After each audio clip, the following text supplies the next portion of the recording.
The Bears came to Lambeau Field on Thursday night and fell flat on their faces. Then it got worse. So much for finding their winning formula. So much for sustaining momentum from game to game. So much for Mike Glennon generating a spark. The good vibes from Sunday's overtime when they didn't make the trip. 4 turnovers by Glennon and a vicious illegal hit by linebacker Danny Trevathan turned a 35-14 loss to the Packers into a nationally televised embarrassment. Obviously a very poor performance, Coach John Fox said. I think it starts at the top. We got outcoached. We got outplayed in every area. We've got a lot of work to do. To add insult to insult, the loss dropped the Bears below .500 in the all-time series against the Packers for the first time since 1932. Virginia McCaskey, 94, was 9 then. The bad news: the Bears' offense was disjointed from the beginning. Coach John Fox and coordinator Dow Gaines preach how imperative it is for Glennon to take care of the ball, but he had 3 turnovers in the first half. The number one thing we obviously have to fix are the turnovers, Glennon said. I'm not giving our team a chance when you turn the ball over like that. The debacle started on the first snap when he was sacked and stripped.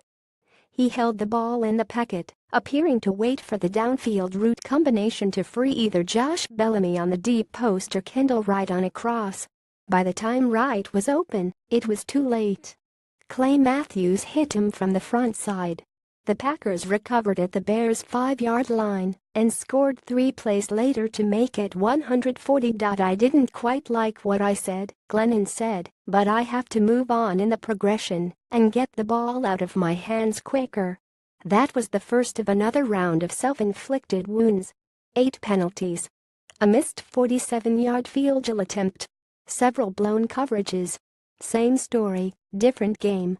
The scourge of this Bears season simply isn't getting any better. Stupid turnovers, stupid penalties, tight end Zach Miller said. We just didn't execute at all. Especially in this environment, with this team, this stage, to come out there, that's embarrassing. Glennon lost 2 fumbles and threw 2 interceptions. The other fumble was on a shotgun snap he wasn't expecting, another clip for the blooper reel. His 2 picks were overthrows. The Bears' defense wore down without enough offensive support. Aaron Rodgers threw 4 touchdown passes before dropping the mic and leaving the stage midway through the fourth quarter.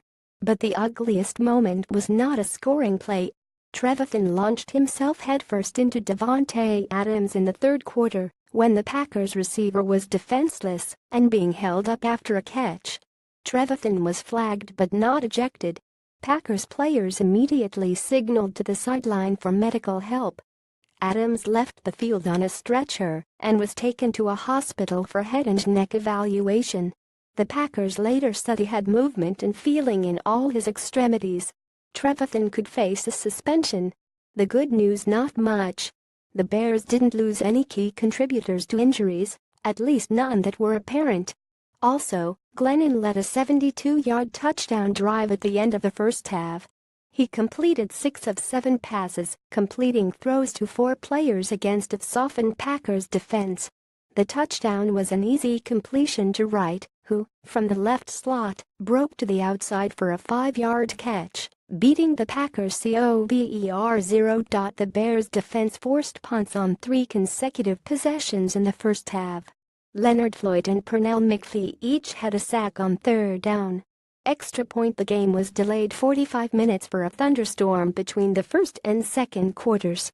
The teams cleared the field, and the crowd cleared the stands as the sky illuminated with lightning and a downpour began. The Bears trailed 140 at the time, but had possession at the Packers' 47-yard line and a first down. I looked at it as a blessing because things weren't going our way, Fox said. But, after play resumed, the Bears strung together a holding penalty, a dropped pass and a false start penalty on consecutive snaps to put them in a second 25 that forced a punt. Up next, just like last year, the Bears follow their Thursday night trip to Lambeau Field with a Monday night home game against the Vikings 10 days later. The Vikings have started 21, including a 34-17 win over the Buccaneers on Sunday without quarterback Sam Bradford. Bradford left knee has been ruled out of his third straight game Sunday against the Lions. Veteran Case Keenum is his replacement. Final word: we need to make a lot of changes. We will evaluate everything, and we've got a lot of work to do here before we line up against Minnesota on Monday night.